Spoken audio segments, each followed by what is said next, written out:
Hello and welcome to FIFA Matchday Predictions with XHubHD. I'm Explosive Gaming and I'm joined today by XHubHD. Hello. And Effective Gaming. In this video we're going to discuss our Barclays Premier League season predictions as a whole, and over the series we're going to be looking to branch off in some of the league's best games, including the opening day of the season. I think it's best to start today's video by talking about the new managers that have come into the Premier League this season. So the likes of Moyes, Pellegrini, Martinez, Mourinho, the return of him, and Mark Hughes. Yeah, I think the Moyes, I don't think they'll do that well this season, United, to be honest, because I think the fans they are behind him-ish, but not really as much as what they are behind As Ferguson. a United fan, obviously the loss of Fergie is like devastating, and it's going to take because you're so used to one manager for so long. Like a new manager is really weird to sort of take in at the moment. But I think Moyes is a talented manager at Everton with such low resources. He did really well. So possibly with the money he has now, if he signs anyone, at the moment he's only signed Varela.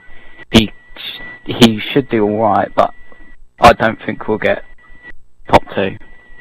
I think it'll be. Yeah. I think the trouble is, first 3 games of the season, if he slips up, if he draws, if he loses, whatever happens, he's going to be compared to Ferguson straight away, and he has to be on. United need to be on the ball from the very kickoff. And I think that could be difficult for him because at Everton he had expectations to hit the top 8, I'd say 7 really towards the end.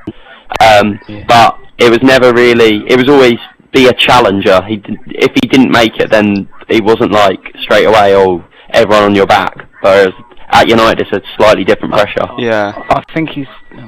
And from what I remember from past seasons at Everton and that, they don't really seem to start out well. Like a couple of seasons back, they were fighting relegation at within the first 3 games. So if he starts off poorly like that against United, which actually they did quite often do under Ferguson, but there'll be a lot of pressure on him straight away. I think he has come in at the perfect time though, as in with all the other teams. There's the 2 other top teams, Man City and Pellegrini, with Pellegrini and Mourinho. Mourinho being, I think, going to be the defining factor of Chelsea's season next season. I was going to say, Mourinho will be big for Chelsea, and I think their squad's going to have so much confidence because they've got Mourinho as their manager. He's obviously been there and done it with some of the players on that team and that, so they're going to believe in him, and that will you'll see that on the pitch. They'll have the belief in they do what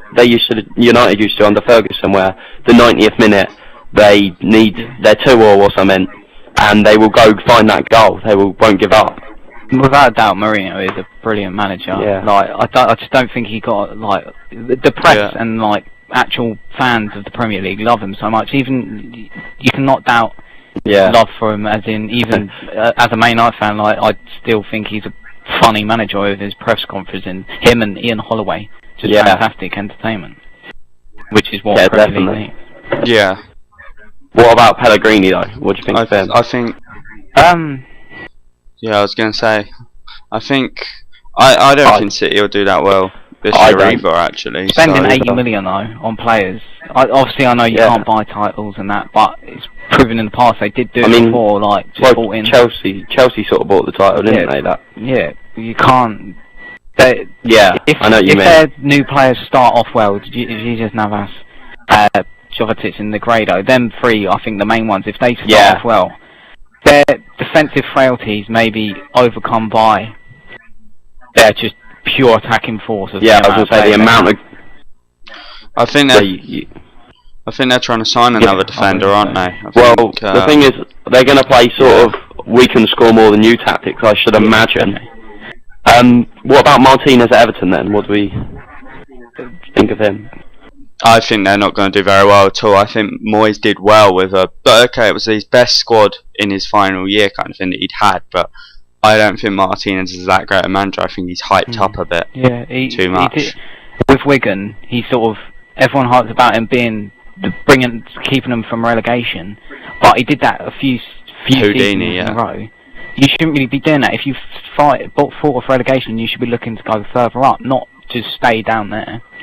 Yeah. I don't think he's the best manager in the world. Yeah, I mean, he's got a better squad now. In fairness, they sold. In fairness, though, they sold their best players every year. Wigan. Yeah, they sold Zobia when he pretty much saved them. The funny thing is with Wigan, looking at their squad for the Championship, I think they're going to be good though. Yeah, they've got better their squad this season. Minus Kone. Kone was good, but they've signed Grant Holt. But anyway, it's not about Wigan. This is the Premier League, and they're not good enough. Kone's better than that. Yeah. But yeah, Kone at Everton will be a good signing, I think. But no, speaking of signings, the best player I think for Everton is that Deulofeu, because he's so young and so talented. For the Spanish squad, I think he's going to be like the Michu of this season. That's a good shout. Yeah, maybe. Yeah. What about Hughes? Stoke though, because obviously he said they're going to be a bit more attacking. That's what I don't follow him much, but I'm looking forward to seeing how he sort of changes, chops and changes the squad a little bit, because obviously they've always played a certain way, and it's lumped the ball up to your big strikers. But I'd be interested to see if he starts getting them playing a bit more on the deck and that. Yeah, I mean, he's not been that successful recently, has he? Obviously, QPR, I just think he's the kiss of death. He weren't very successful. QPR was a hospital job, though, I'd say. Work his way up. Well, he had money. Yeah, but look, my problem with Hughes as a manager is that he doesn't look to secure young, fresh talent. He always looks to what's sort of proven and stuff. So he goes Zamora and Andy Johnson. He seems to sign all the time. He signs those kind of players who they're average players, and he pays over the top amounts for them. I mean, I don't think he'll get away with doing that. He ain't got the money, really. Obviously, it's gonna be different to what he did at QPR and City. It's gonna be more like what he did at Fulham, but then he left. He doesn't have much loyalty. Okay, so in terms of where we think people are going to finish this season, though, who do you think's going to win the league for a starter? Because that's a big question with so many teams competing. With the manager changes, I think it's going to be a really close three-way season, as in Man City, Chelsea. I think they're going to be the top two, but I think if Moisey gets a good start, maybe one player in, one bigger player, if he adds Ronaldo, then we might be able to push, but the top three will be probably Man City, Chelsea, then Man United, but then it's really hard for the fourth place because you've got the likes of Tottenham, Arsenal, Everton, Liverpool. Yeah. It's all to do with momentum. Villa. Really. Yeah. I agree. What do you think effective for the top four and the winner? Top four. Champions, I think, will be Chelsea, because I think Mourinho effect going to do well. And then I think United will come second, and then I think Tottenham might come third, to be honest. And then I don't think Man City will do very well under Pellegrini. All the dramatic changes, maybe that might come unstuck for them. Yeah, I mean they always just bring in a bunch of egos. Really, that's my problem. They need to do better in the Champions League as well. I think Chelsea will win the league. I think City second, United third, and as a Liverpool fan, I'd love to say Liverpool fourth, but I think no chance in hell. I think Arsenal will come unstuck this season, and I think it will be Tottenham that get the fourth spot. Tottenham will do well because they finally got the one place they really slacked in actual poacher, number 9, just get a goal as best as possible. Actually, I want to change that. I only think Tottenham will finish in the top 4 if they keep Bale, because the amount of, I don't think they won a game without him on the pitch last season. So I mean, that just shows how important he is. And if they do lose him, that'll be really bad for them. But if they had the money in, to get someone, then really need, I reckon, one more defender as in a left back, because I don't rate Asuaku. I don't rate him either. They've got their star signing as in Soldado, I think, because he's done so well in the Liga. I just think he's just slots just goals in left, right, and centre, just to get them those 3 points at the last depth. Like if they were 0-0, he could just come on, like he can just spring a step and just get a goal. If you know what I mean. Yeah. So what about the relegation then? Because that's going to be an interesting battle as well. It's going to be a hard one this year, I think. The teams I think will struggle are all the promoted, as in Cardiff, Crystal Palace, and Hull Tigers. I mean, what a ridiculous name for a start. Yeah. I think Norwich could struggle. I don't really rate Houghton as a manager. They got Van Wolfswinkel without Grant Hart as well. But a few goals. To be honest, Norwich have signed some. They got Van Wolfswinkel, haven't they? Yeah, they have. They got Van Wolfswinkel. Yeah, Van Wolfswinkel. That's it. Yeah, that's what I was saying. Yeah, Redmond, he's good. Olsen. They've just got actual proper good that level player team. I don't know what they're gonna do. The bottom three will be.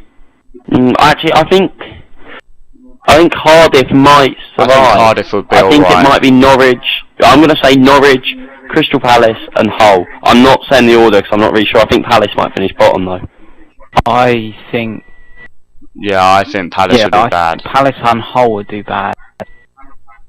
Cardiff maybe 17th, just above. Yeah, I think just above. And I think it might be like a shocker this season, like a Stoke or like a Sunderland go down. Like I don't think Aston Villa are going down because I thought they were going to go down last season, but they've kept they're like Man City, as in their attack needs to just outscore their defence. Yeah.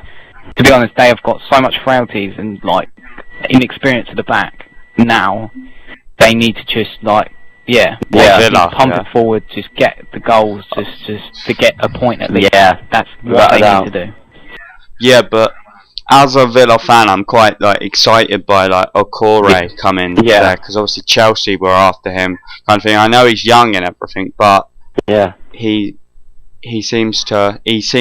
must be a good talent for Chelsea to have been chasing him. But anyway, for my relegation, I'd go Palace, Hull, and then I'm not really sure about the third one I'd put in. I'd probably say Stoke. Huge. To be honest, because I don't think I could see that. But anyway, I don't think there's anything else really much worth mentioning. The first prediction game will be on Stoke versus Liverpool this weekend. If you predict the results in the comments below, and your result may be read out in the next video, and write down what your thoughts on this video and your predictions for the league title, the bottom three, and maybe Europa place. I hope you've enjoyed. This has been XHub. My name's Exility. We've been with Effective Gaming and Explosive Gaming. Right, thank you for watching. Goodbye.